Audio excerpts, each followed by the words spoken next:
Estamos entrando na parte final, né, da nossa matéria de hermenêutica. E como eu já comentei anteriormente, é uma matéria com bastante assunto, né? E a gente está só dando uma pincelada, na verdade. Essa pincelada já deu para aprender um pouquinho, mas querendo aprofundar, pesquisando, vocês conseguem apurar cada ponto que a gente estudou. Voltando também, lendo os textos, né, compartilhados, dá para melhorar também o entendimento. Tá certo? Então, na lição de hoje, nós vamos começar a falar a respeito de figuras de retórica, que é o mesmo que figuras de linguagem. São recursos que são utilizados para exprimir de forma mais poética,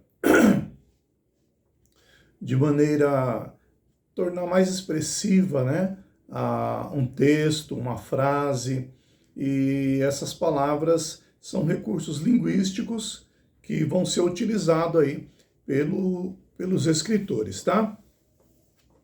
Então ele começa falando sobre... Caramba, hoje o negócio ficou meio...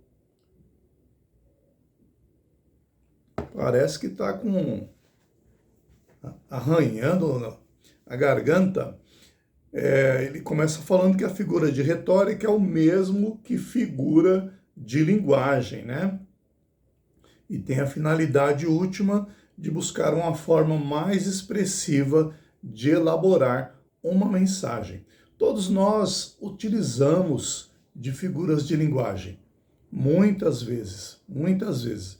Conforme nós formos falando a respeito dessas figuras, então vocês vão acabar lembrando que em algum momento na vida já utilizaram de uma figura de linguagem,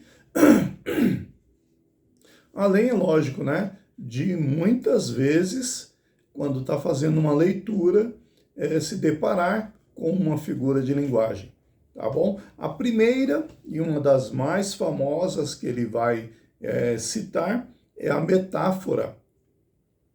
É uma figura de linguagem que consiste numa alteração de significado por traços de similaridade entre dois conceitos.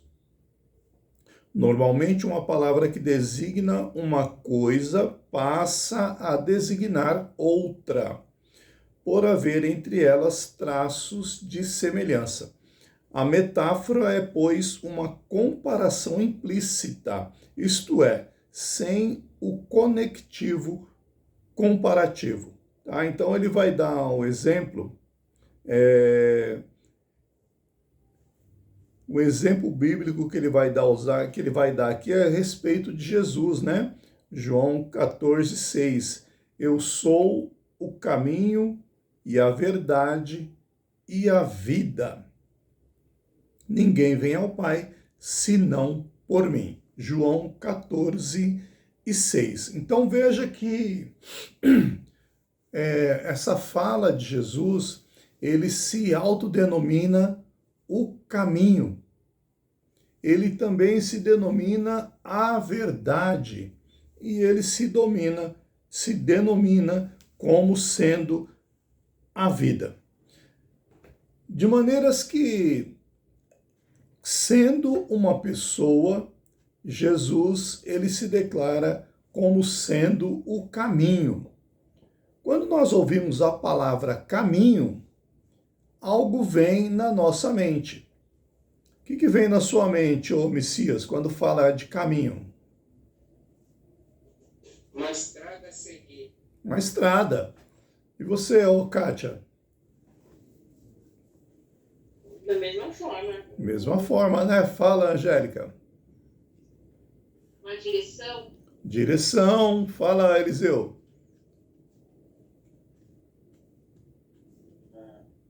Senhor, um destino, né? Destino. Fala, Daiane. Para mim também, destino. É isso aí. Então, um caminho, a gente nunca vai pensar numa pessoa como sendo um caminho, né? Um caminho é um espaço, é uma trilha, né? Uma abertura no meio de um mato, um lugar por onde se passa para chegar a um outro ponto, sai de um ponto para chegar a outro ponto. Ou seja, o caminho é o meio que se utiliza para se deslocar de um ponto a outro, né? É o espaço por onde se passa para se passar de um ponto até chegar em outro. Então, quando Jesus ele fala assim, eu sou o caminho, é como se ele dissesse, né? A gente entende Jesus falar que é o caminho se eu perguntar para vocês em que sentido Jesus está dizendo que ele é o caminho, vocês vão dar resposta rápido, né? Porque vocês vão falar o quê? Não, é que Jesus, ele é a maneira pela qual nós chegamos a Deus. É que Jesus é a maneira, é a forma através da qual nós nos chegamos a Deus. Então veja, ele usa uma metáfora, ele se coloca como sendo o caminho, ele é a maneira, a forma, o meio pelo qual a gente se chega a Deus, né? Então, isso embeleza o texto, isso não é de difícil entendimento, fica até meio natural para nós, né? E a gente vai ter exemplo em livro de Atos, quando Lucas escreve, capítulo, eu anotei em algum lugar, que eu não sei onde que foi, mas eu anotei, capítulo 24, versículo 14, deixa eu ver se é isso mesmo, 24, 14 de Atos.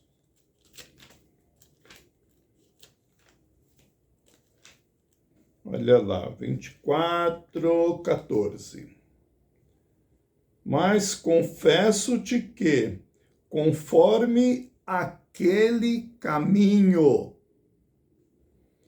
a que chamam seita, assim sirvo ao Deus de nossos pais, crendo tudo quanto está escrito na lei e nos profetas.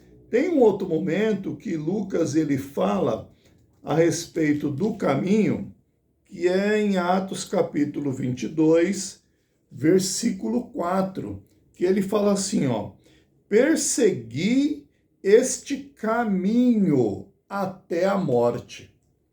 Então veja que nesses dois textos que eu li, a palavra caminho, propositadamente, aparece com a primeira letra maiúscula. Mas quando a gente vai para o original grego, não tem maiúsculo nem minúsculo, né? O original, ele só tem letras quadráticas e que dão a impressão de ser maiúsculas. Então, são letras todas iguais. Mas na tradução, colocou-se como maiúscula. E dá até um pouco, né, aquele entendimento, né? Porque quando ele está falando aqui de caminho, ele está falando da religião daqueles cristãos, tá? Então ele chama de caminho, são os do caminho. Os do caminho, deixa eu ver se eu vou achar essa palavra aqui.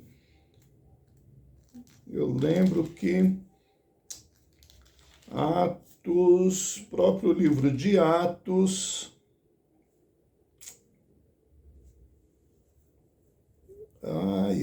não. Eu achava que tinha aqui, mas não achei. Se alguém achar aí, por favor, me fale a respeito de os do caminho. Eu não lembro, eu marquei, mas não lembro onde eu marquei. Você queria falar, Messias? Não? Então fica quieto.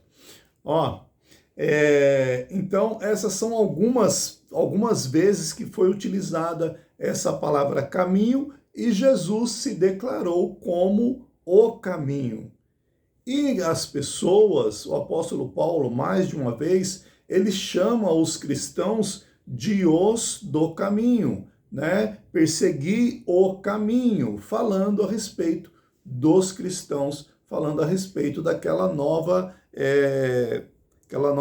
forma de crer, né? Que antes era só, tinha o judaísmo ali e passou a ter agora os cristãos. Amém? Então, essa é uma metáfora onde Jesus ele se coloca ali como sendo o caminho. Aqui só ficou esse exemplo, mas já deu para entender aí que é uma palavra usada, né, no lugar de outra, tá bom? Então, é uma pessoa se colocando como algo que não tem muito a ver com a pessoa.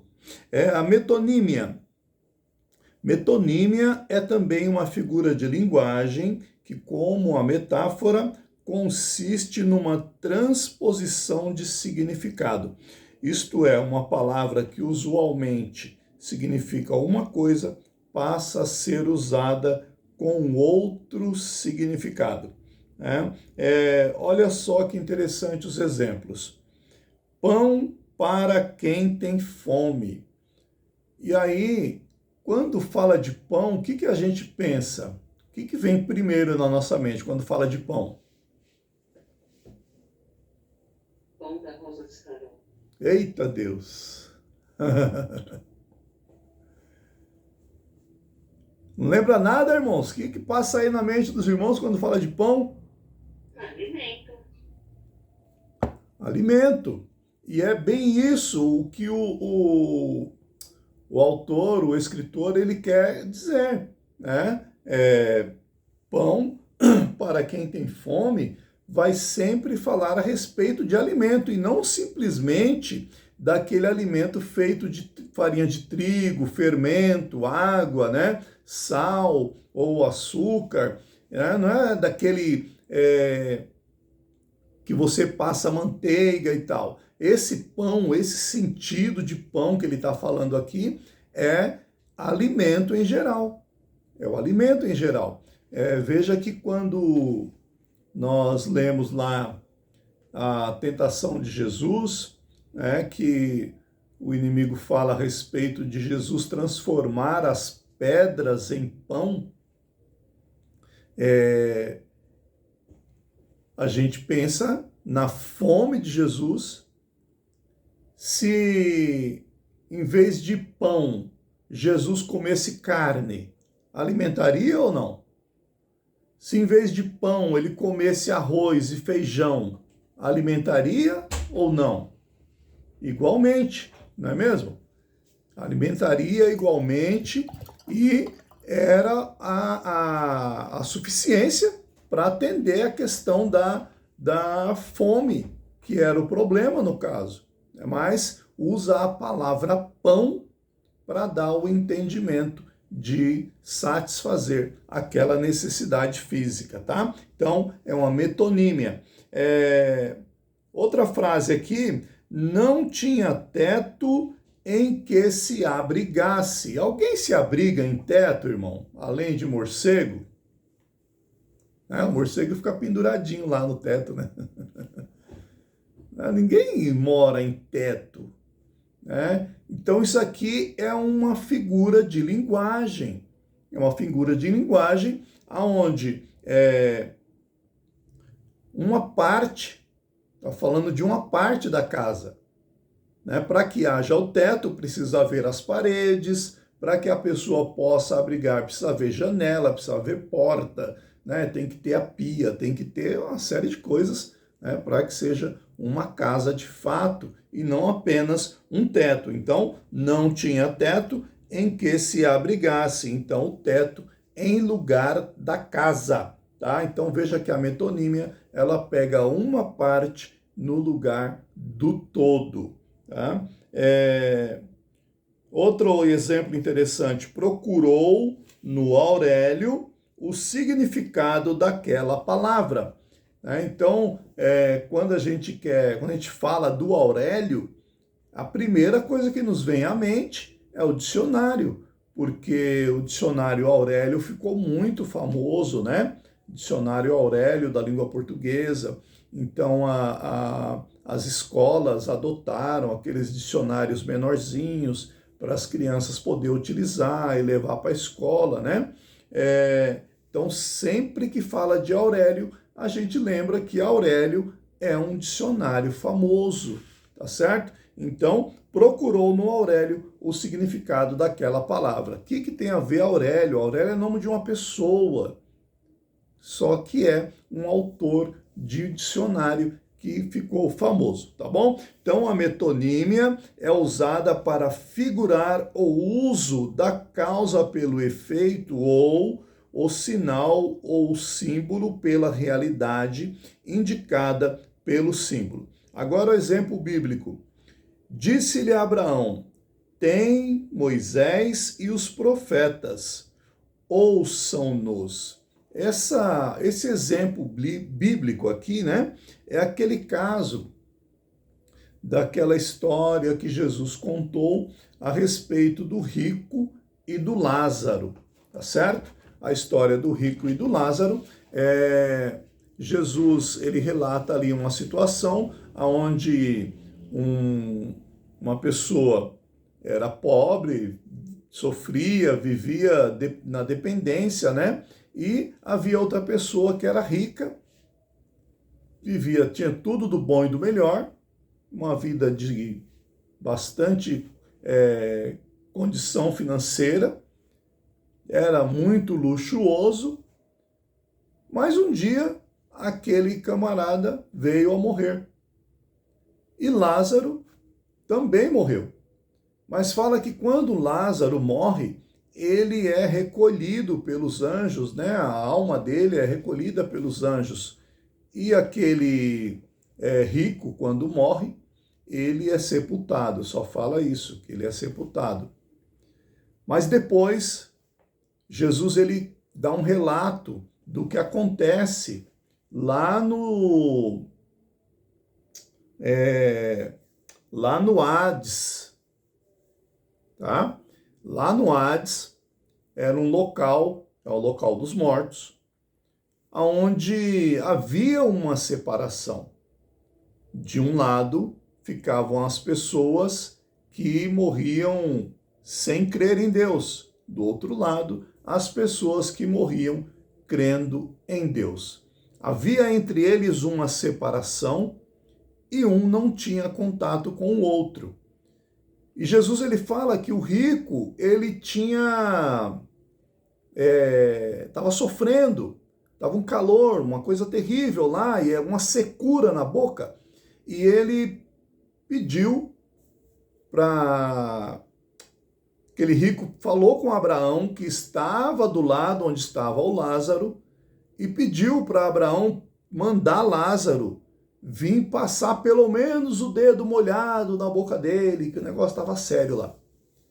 E aí Abraão falou, olha, quem está aí não pode vir para cá, quem está aqui também não pode ir para aí, de maneira que não vai ter como atender a sua vontade não, meu filho.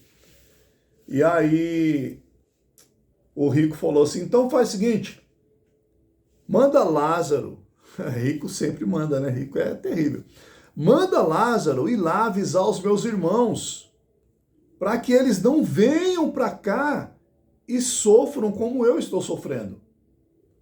E aí Abraão falou assim para ele, olha, eles têm Moisés e os profetas, ouçam-nos.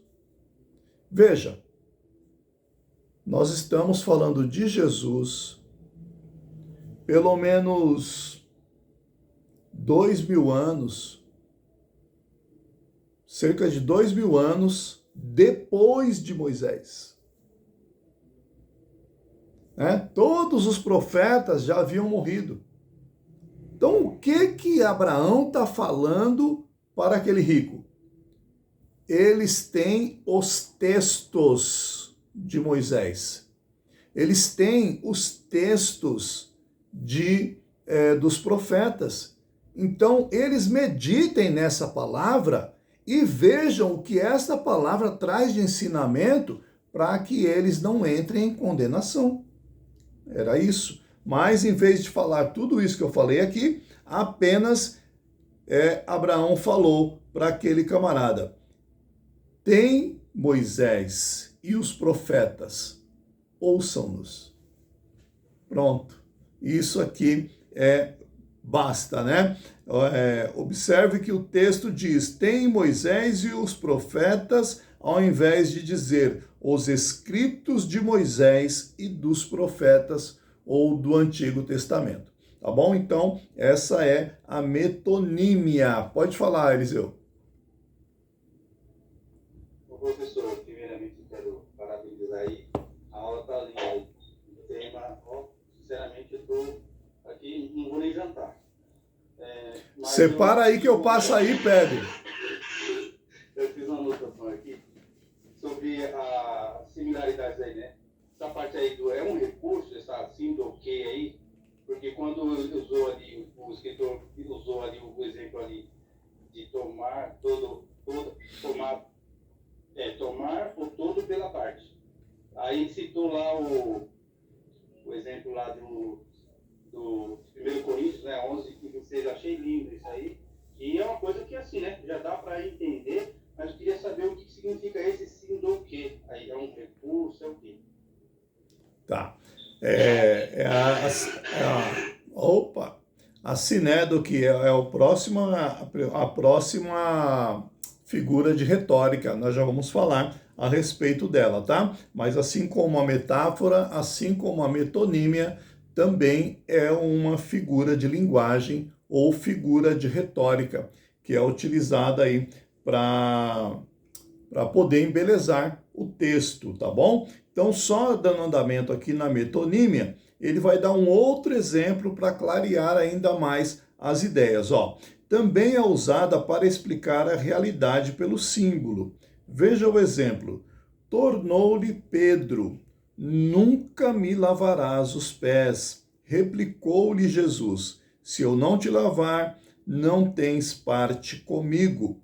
Observe Jesus dizer: se eu não te lavar, não tens parte comigo. Então, Pedro não entendeu ali a questão do ritual, né? O ritual da lavagem, a forma que Jesus estava falando. Olha, o texto sagrado relata que Jesus colocou água numa bacia e começou a lavar os pés dos discípulos. E quando chegou a vez dele lavar os pés de Pedro, o apóstolo não aceitou. Pedro não entendeu o significado da lavagem, pensava que se tratava de uma prática rotineira, mas Jesus o reprovou, dizendo: se eu não te lavar, não tens parte comigo. Com esse ato, o Senhor Jesus dava a lição espiritual, que é a lavagem da alma, com um símbolo material, que é a lavagem dos pés. Então, ali, a lavagem dos pés era um ritual que era comum ali para os judeus. Então, sempre que alguém chegava, uma visita chegava, tinha um serviçal, tinha alguém já designado para receber aquelas pessoas com a lavagem dos pés, né? O deslocamento que as pessoas fazem do deserto, né? Empoeirava os pés e eles tinham essa maneira de receber as visitas. Então lavava-se os pés. Mas quando Jesus ele foi lavar os pés, Jesus ele estava fazendo algo com um significado mais profundo e Pedro não queria aceitar aquilo apenas entendendo o normal, que era a lavagem comum dos pés. Não, Senhor, eu que tenho que lavar os seus pés, não o Senhor lavar os meus. E Jesus aí deixou claro para ele: se eu não te lavar, então você não tem parte comigo. E aí os irmãos devem lembrar que Pedro fala: não, então não lava só os pés não, já lava logo tudo. Dá logo um banho, que eu quero ter parte com o Senhor, né? Graças a Deus, que maravilha. Palavra maravilhosa. A outra figura de linguagem que o diácono Eliseu perguntou, né? A respeito da sinédoque. Esse nome estranho, tá? Difícil. E para lembrar dessa palavra aqui é uma tristeza. tá? Mas é também bem utilizada. O vocábulo sinedo, que vem do grego e significa comparação de várias coisas simultaneamente. Refere-se ao emprego de palavras no sentido figurado e consiste no uso do todo pela parte, do plural pelo singular, do gênero pela espécie. O dicionário Aurélio, olha ele aí, define o vocábulo sinédoque como tropo que se funda na relação de compreensão e consiste no uso do todo pela parte, do plural pelo singular, do gênero pela espécie, etc., ou vice-versa. Sinédoque é aquela maneira de se expressar usualmente, tomando a parte pelo todo ou o contrário disso. Aí ele vai trazer o exemplo, né? Portanto, está alegre o meu coração e se regozija a minha glória. Também a minha carne repousará segura. E aqui ele vai mostrar essa expressão, a minha carne. Quando fala a minha carne, a gente entende que é o quê? O que a gente entende? O corpo, né? Ele fala a minha carne, mas ele não está falando só da carne, né? Está falando do corpo todo, corpo, alma, espírito, né? Está falando do ser por completo, mas ele fala a minha carne, tá? É um recurso poético, linguístico.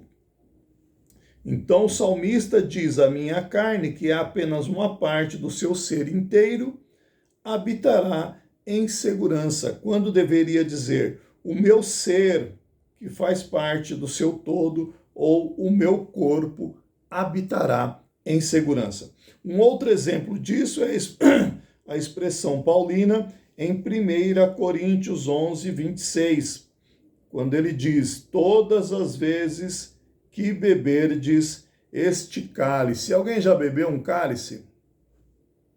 Como que bebe um cálice?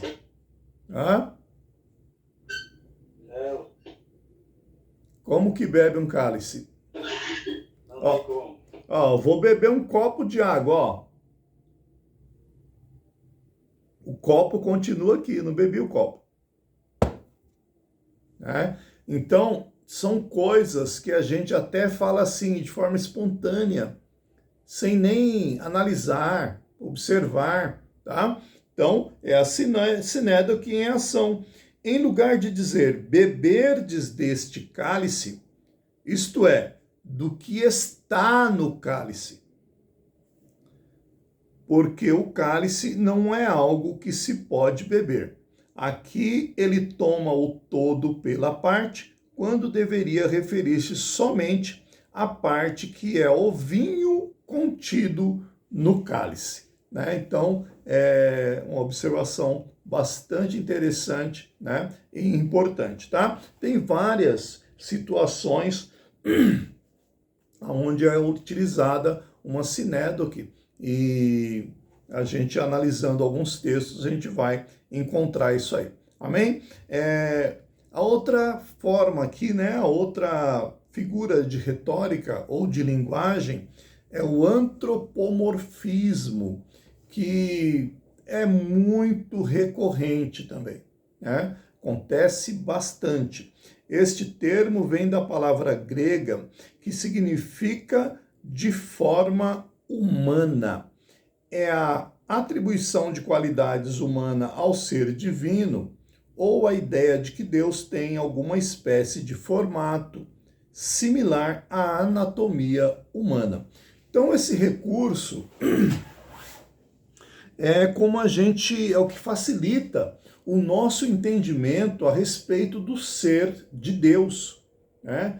Quando a gente fala que Deus está sentado, quando a gente fala que Deus se levantou para olhar, né? Quando Davi ele usa aquela expressão assim, que Deus se inclinou, ele se inclinou para mim, né? Ele se inclina para poder olhar na terra. Isso tudo são expressões que enriquecem, facilitam o entendimento, mas coisas que Deus não precisa fazer, né? Mas são recursos metafóricos, na verdade não metafóricos, mas linguísticos, né? Usando a antropomorfia, tá? Onde vai usar forma humana para se referir ao ser divino. O ser divino, qual que é a essência do ser divino? Quem consegue falar? Qual que é a essência de um ser divino?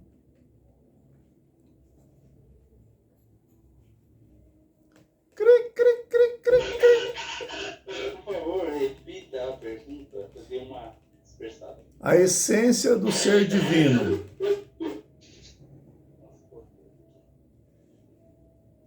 Irmãos, irmãs, me ajuda aí, professoras. A essência do ser divino é espírito. Deus é espírito. Tá bom? Então, é bom a gente ter isso em mente, porque a gente vai ficar pensando no tamanho da orelha de Deus, tamanho da mão de Deus. Imagina a mão de Deus, o tamanho dessa mão. Né? Então, são coisas que não tem muito sentido. Porque quando as crianças estão cantando, né, e elas falam que Deus é tão grande, mas tão grande, cabe aqui no meu coração. Né? Já viu isso aí ou não? Então, olha só, o antropomorfismo, a tendência para expressar ideias acerca de Deus sob formas humanas, física, mental, moral ou espiritual, é tendência da maioria das religiões, sendo quase impossível de ser evitada, devido às restrições da linguagem humana. A gente é limitada, né? A gente é limitado, a gente não consegue entender Deus na sua totalidade. O que a gente entende de Deus é o que ele quis se revelar. Fala para mim aonde Deus se revelou. Quem que fala aí para mim aonde Deus se revelou? Na cruz.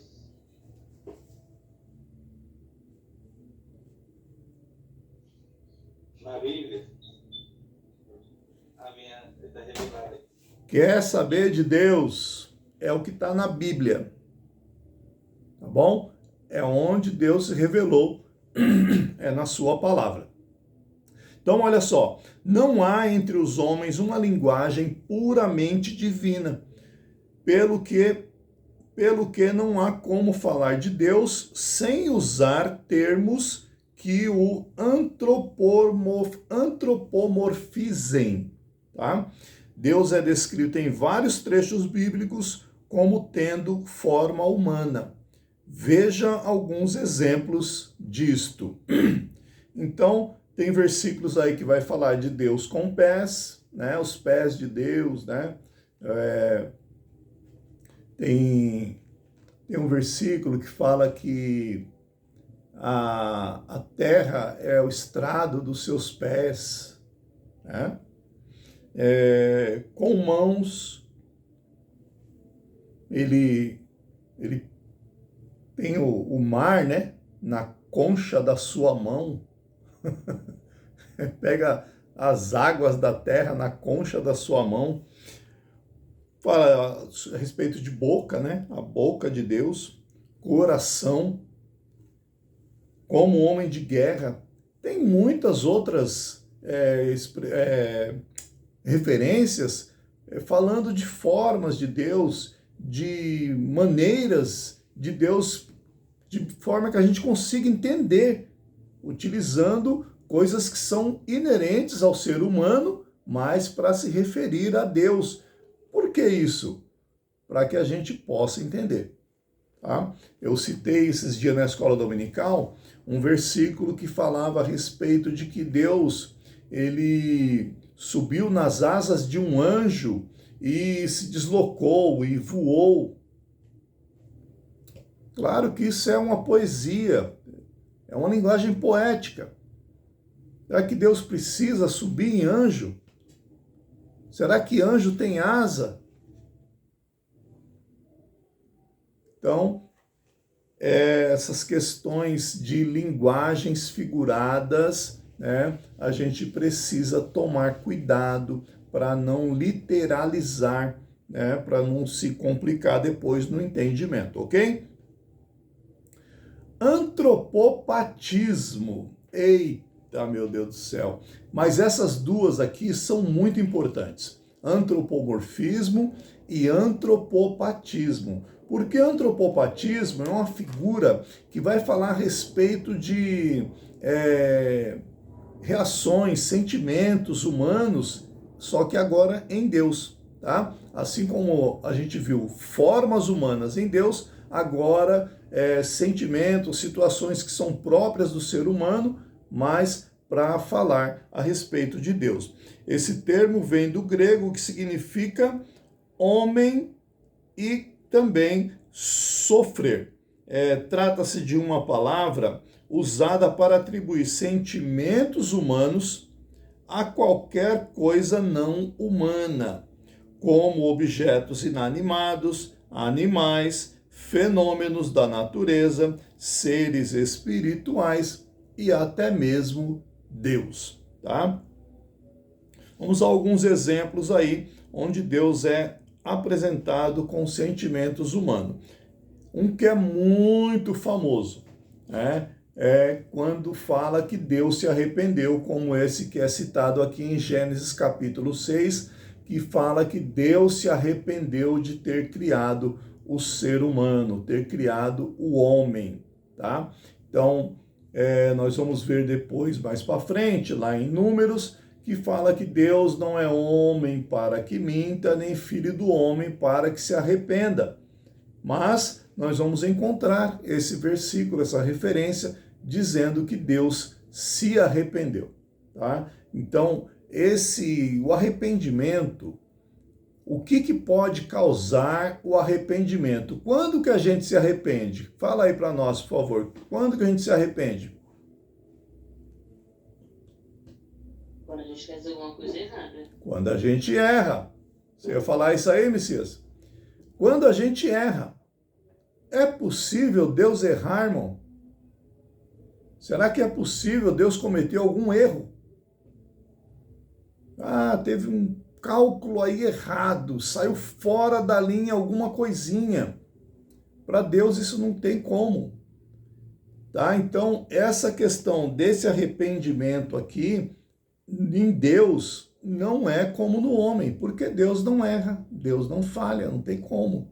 Tá? É outra situação. Então, por que usa essa palavra?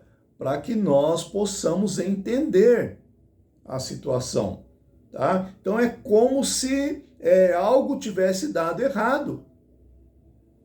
Mas com Deus isso não pode acontecer. Se Ele conhece todas as coisas, Deus já sabia exatamente no que ia dar aquilo que estava ali, quando Ele faz o homem, né?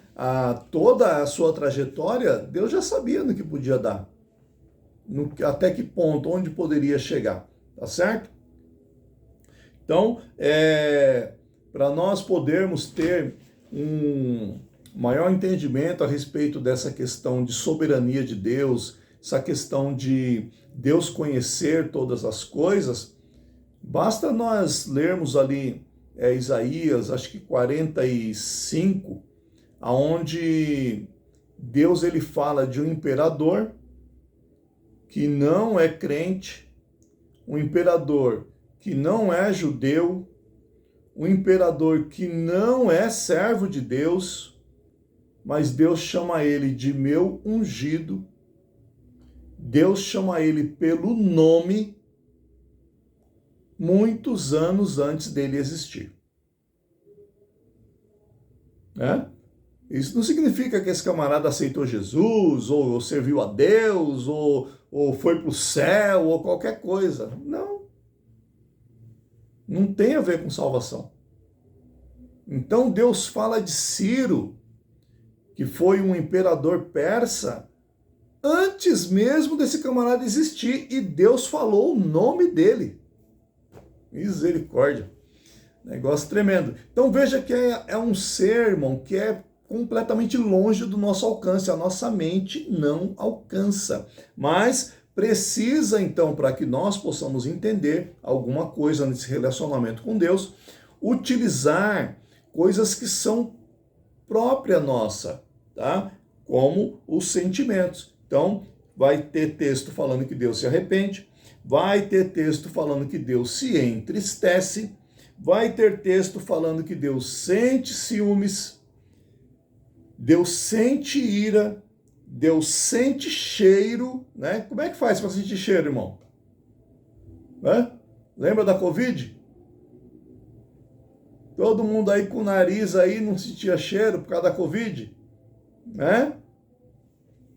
E aí, Deus não tem nariz, como é que ele sente cheiro?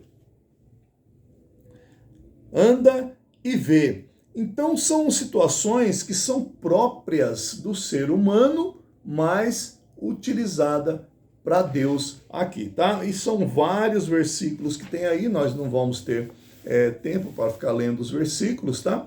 Mas é importante para a gente poder saber, ok? Então, alguém quer fazer alguma colocação, alguma pergunta? Não? Pode falar, Messias. A respeito do que acabou de ser passado para nós aqui, né? É bem interessante, né? Com os pés, com as mãos, com a boca, com o coração, atributos, né, que são atribuídos a Deus para ilustrar. E quando a gente tem um entendimento que Deus é o Espírito, como que o Espírito vai ter essas coisas? Não tem como. Só que aí, já para Jesus, tudo cabe, né? Aí dá um nó na cabeça da pessoa, Jesus é Deus, mas por que para Jesus cabe e para Deus não cabe? Porque aí vai ter uma grande diferença, né? Vai ter todo o processo do nascimento, da vida que Jesus levou, o que ele, do seu poder que ele abriu mão, aí a pessoa vai entender, né? Quando está se referindo com essas pequenas frases aí de Deus, que é um espírito, você não vê espírito, como o espírito pode ter essas coisas. É isso aí, bem observado, né? Jesus é o único ser da Trindade que tem corpo, porque quando Jesus ele nasceu, ele recebeu o corpo, né? Cresceu, se desenvolveu, e quando ele morre, o corpo dele, que era igual ao meu, igual ao seu, igualzinho, mesma coisa, carne, osso, tudo igualzinho. Esse corpo ele vai para a sepultura. Mas o salmista ele fala assim, olha, não deixarás o meu corpo, né? Não permitirás o meu corpo ver corrupção. Esse ver corrupção é se deteriorar. Tanto é que Jesus ele passa ali nem 3 dias, na verdade, completos. São 3 dias porque ele foi enterrado, morreu na sexta, foi enterrado na sexta, ele passou o sábado, mas ele ressuscitou no domingo logo pela manhã. Então, se você for contar, não vai dar 36 horas. São 3 dias porque ficou a sexta, ficou o sábado e ficou o domingo. Mas não, o único dia que ele ficou inteiro lá foi o sábado, né? A sexta, ele já foi enterrado depois das 3 da tarde. O domingo, ele já ressuscitou logo cedo, no domingo. Então, ficou aí, sei lá, talvez nem 30 horas, certo? Então, quando Jesus ressuscita, ele ressuscita naquele mesmo corpo que ele foi enterrado. Aquele mesmo corpo que ele foi para a sepultura, ele volta. Qual a diferença? É que agora ele está num corpo que é diferenciado. Um corpo que já não respeita os limites físicos. Então veja que Jesus, ele come com os discípulos depois de ressuscitado. Veja que Jesus, ele entra num local onde os discípulos estão reunidos e o evangelista, ele faz questão de frisar, estando as portas cerradas.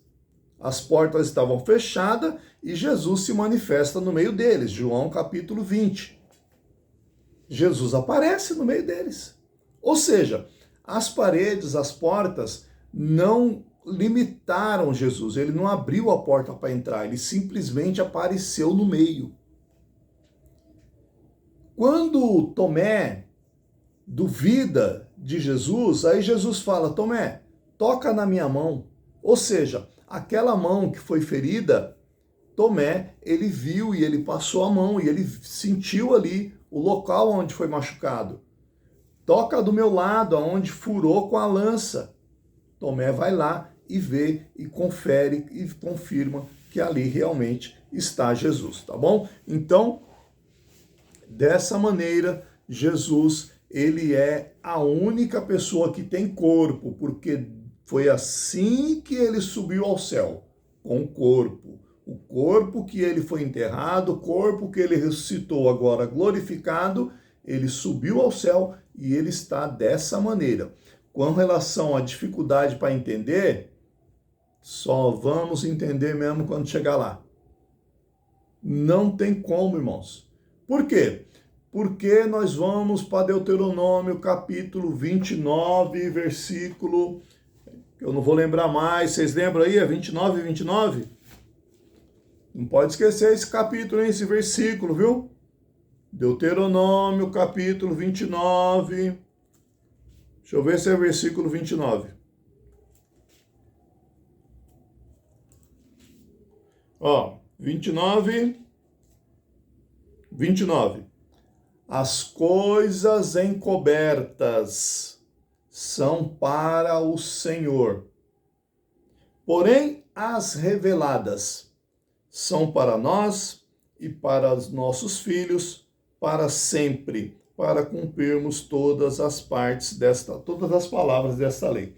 Então, as coisas que estão ocultas são para Deus. O que ele quis revelar está revelado, e o que está revelado é para nós. Mas o que não está revelado, irmão, esquece. Não adianta passar nervoso. Amém? A gente tem 8 minutos, dá tempo de ver mais alguma coisinha ainda. Ó. Prosopopeia é uma figura de linguagem que consiste em dar características a seres animados, de seres animados a seres inanimados, como, por exemplo, árvore que geme, pedras que falam.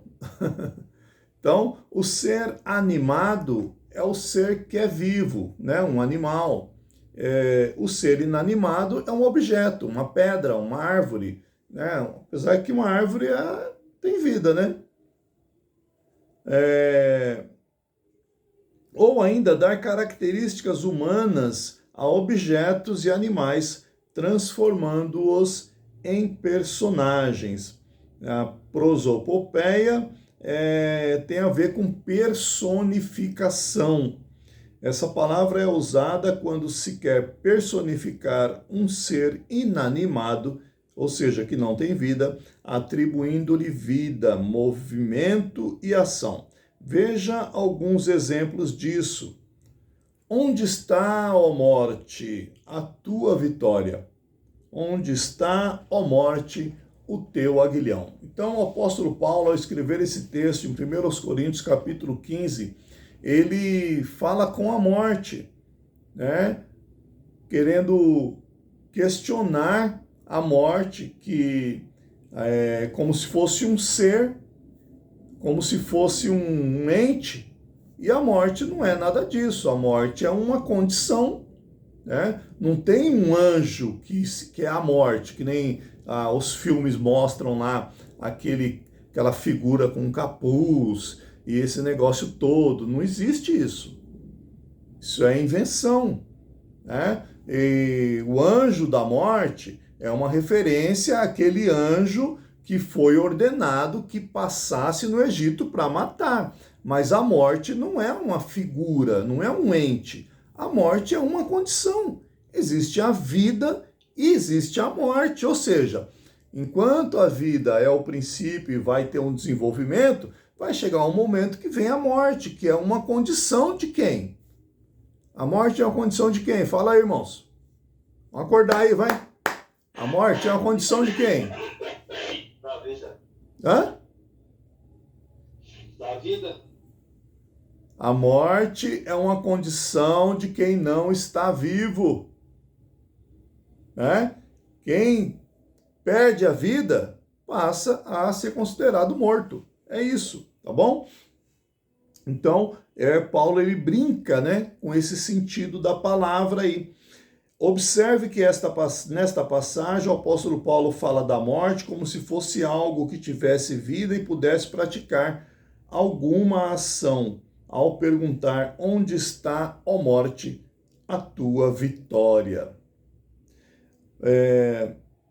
Todos nós sabemos que a morte não é uma pessoa, nem um ser qualquer que tenha vida e possa agir. Ela é nada mais que um acontecimento ou uma experiência na existência dos vivos, mas nunca um ente. A morte não é nem o fim e nem o começo de uma vida, mas tão somente uma experiência na vida. Ela é uma porta que se fecha para a vida no aquém, mas que se abre para uma vida no além. Amém? Então, essa é uma questão referente à prosopopeia. Tem mais um exemplo que ele dá aqui a respeito da morte, né? E olhei e eis um cavalo amarelo, e o que estava montado nele se chamava Morte. E o Hades seguia com ele, foi-lhe dado autoridade sobre a quarta parte da terra para matar com espada e com fome, com peste e com as feras da terra. Aqui a morte é personificada em um cavalo amarelo, apresentando as terríveis catástrofes apocalípticas, tá? Depois mais um exemplo aí em Pedro. Tendo antes de tudo ardente amor uns para com os outros, porque o amor cobre uma multidão de pecados. Aí Pedro está dando ao amor uma ação, né? Dizendo que o amor cobre. Na verdade, ele está querendo dizer a respeito de quem ama, né? De quem pratica o amor. E não o amor. O amor não é uma pessoa, não é um ente, tá? Então, ele dá essa ação como se o amor fizesse isso. Mas, na verdade, ele está querendo dizer de quem ama, tá certo? Esse é o entendimento aí. E aí tem mais alguns exemplos aqui, mas acho que já deu para entendermos aí, tá? Nós vamos encerrar por aqui por causa do nosso horário, mas na próxima aula nós ainda temos algumas coisas para ver aí, né? Ironia, hipérbole, são coisas importantes para nós percebermos, né, que falamos muitas vezes de forma natural, utilizamos esses recursos de maneira natural e é bom a gente estar esperto, né, até para poder tirar proveito desse tipo de recurso para enriquecer a nossa fala e o nosso entendimento. Amém? Podemos encerrar? Alguém gostaria de falar alguma coisa? Não? Tranquilo? Então vamos estar já encerrando e agradecendo a Deus.